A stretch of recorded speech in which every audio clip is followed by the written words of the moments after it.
ஒரு ஸ்ட்ரக்சர்டு நல்ல ஒரு இதில் இருக்கு. அதை வந்து நீங்கள் போய் எப்படி அதை வந்து எடுத்துக்கணும் அப்படின்னு பார்த்தீங்கன்னா, ஸோ அந்த மாதிரி இதில் போய் பாருங்க. ஆர்சிஎம் வந்து உங்களை வந்து அந்த ஒண்டர் வேர்ல்டுக்குள்ளே உள்ள கண்டிப்பாக கூட்டிகிட்டு போகும். ஸோ இதுதான் ஆர்சிஎம். ஸோ ஆர்சிஎம் வந்து நம்ம எல்லாருமே பிளஸ்டு. அது அகைன் அதே தான் சொல்லுவோம். ஸோ இது எல்லாருமே ஆசீர்வதிக்கப்பட்டவர்கள். ஏன்னா ஆர்சிஎம் வந்து கிடைக்கணும், ஆர்சிஎம் பொருட்களை நம்ம எடுத்துக்கணும் அப்படின்னாலே இன்னைக்கு வந்து நிறைய ஆசீர்வாதங்களோட தான் எடுத்துக்கணும். ஏன்னா கண்டிப்பாக மற்ற ப்ராடக்டை நீங்கள் எடுத்துக்கிறீங்க எல்லாமே இப்போ வந்து 100% யூஸ் பண்ணுங்கன்னு சொல்கிறோம். பட் நிறைய பேர் என்ன சொல்கிறாங்க, இதில் அது இல்லை இது இல்லைன்னு.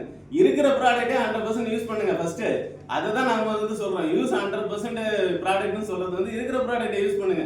இன்னும் அவங்களுக்கு வந்து இதில் வந்து துணிப்பட்டியல் இருக்கான்னு கூட தெரியல நிறைய பேருக்கு. அப்போ வந்து அவங்களுக்கு வந்து சொல்லி இங்கே இருக்குது அப்படின்னு கூட்டிகிட்டு வந்து காமிச்சு கொடுக்கறதுக்கு தான் நம்ம வந்து அப்ளைன்ஸ் இருக்கோம். அப்ளைன் வந்து அடிக்கடி இங்கே வந்து பெரிய அப்ளைன் மட்டும்தான் மீட்டிங் போடுறாங்க. சின்ன அப்ளைனும் நிறைய பேர் மீட்டிங் வந்து போட்டிங்கன்னா உங்கள் டீமை கூட்டி வந்து காமிச்சிங்கன்னா தான் அவங்க டீம் வந்து வளரும். ஸோ ஒரு இடம் இருக்குது, அங்கே இடத்துல நிறைய பொருள் இருக்குது. அந்த பொருள் வந்து வியாபாரம் ஆகணும் அப்படின்னா நம்ம வந்து நம்மளோட சைடில் என்ன எடுத்துக்கணும் அப்படின்னு. ஏன்னா நமக்கும் பிஸ்னஸ் தேவை. நம்ம கீழே இருக்கவங்க ஒரு 5000 ரூபாய்க்கு பிஸ்னஸ் பண்ணணும் அப்படின்னா 5000 ரூபாய்க்கான கடையிலே ஒன்றும் இல்லை, அந்த கடையில் கூட்டின்னு போய் காமிச்சு 5000 ரூபாய்க்கு பிஸ்னஸ் பண்ணுங்க அப்படின்னு சொன்னால் பண்ணுவாங்களா? கரெக்டுங்களா? நீங்க பாருங்க 2 கோடி ரூபாய்க்கு பிசினஸ்க்கு பொருள் இருக்குது, கூட்டிட்டு வாங்க 20 லட்சம் ரூபாய்க்கு பிசினஸ் பண்ணுங்க, ஒரு 4 பேரை கூட்டிட்டு வாங்க, அவங்க வந்து 5000 ரூபாய்க்கு பிசினஸ் பண்ணட்டும். ஸோ அப்படிங்கிற ஒரு இடம் இருக்கும்போது கண்டிப்பா இந்த இடத்த வந்து யூட்டிலைஸ் பண்ணுங்க. ஜேஆர்சிஎம் மறுபடியும் வந்து எல்லாருக்கும் ஒரு வாய்ப்பளித்ததுக்கு நன்றி சொல்லிக்கிறேன்.